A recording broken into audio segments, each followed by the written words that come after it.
edifice of physics, there are fundamental principles standing firm like pillars supporting the entire structure. They are not merely equations or laws, but also lenses shaping how we perceive reality. One of the most majestic and mysterious pillars is the Heisenberg uncertainty principle, announced by Werner Heisenberg in 1927. For nearly a century, this principle has become the core identifying characteristic of quantum mechanics. Drawing this seemingly insurmountable boundary between the strange microscopic world and our intuitive macroscopic world. This principle affirms a profound and counterintuitive truth. In the world of subatomic particles, there exist pairs of physical properties called conjugate variables, which we can never know simultaneously with absolute precision. The most classic pair is the position and momentum of a particle. If you try to determine the position of an electron with higher precision, the information about its momentum, meaning its speed and direction of movement, becomes increasingly blurred and vice versa.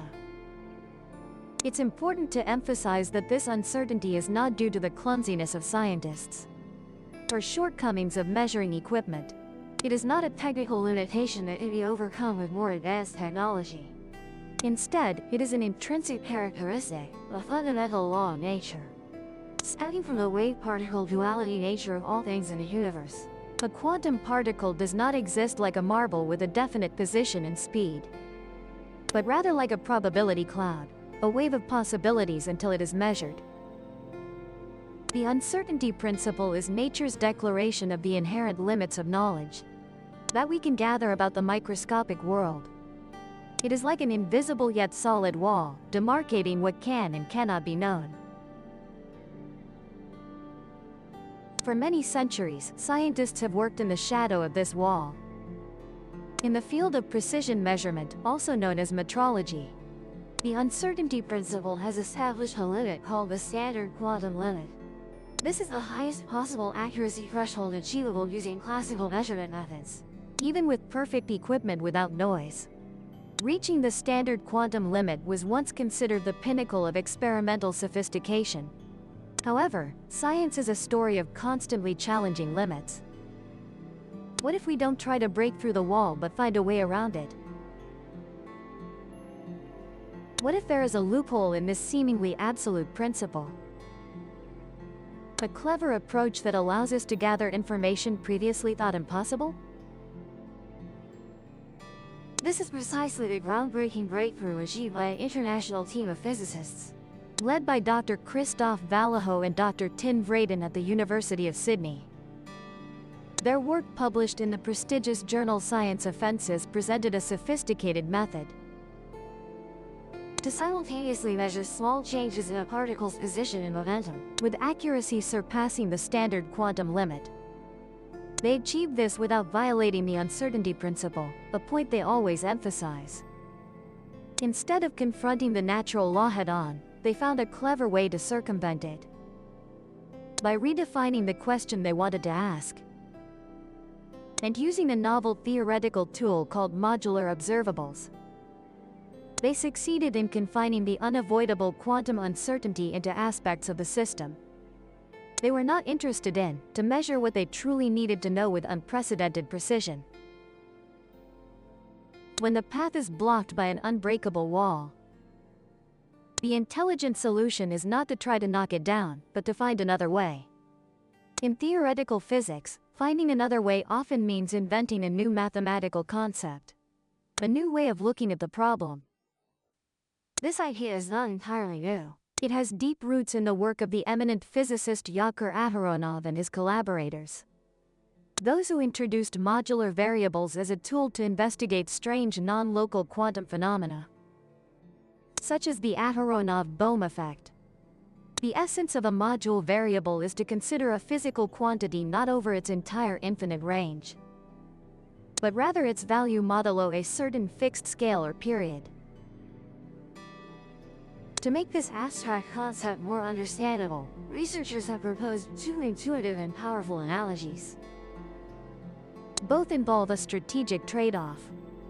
sacrificing global information in exchange for higher accuracy in local details. Christoph Vallejo explains, imagine you have a ruler. If you only measure the position of an object, you read how many centimeters it is and then how many millimeters beyond that centimeter mark. For example, the result might be 5 centimeters and 3 millimeters. This is a conventional measurement, describing both raw information and local detailed information. Care which centimeter you only care about how many millimeters the object is from the last centimeter mark. You discard the overall position and only keep the small displacements.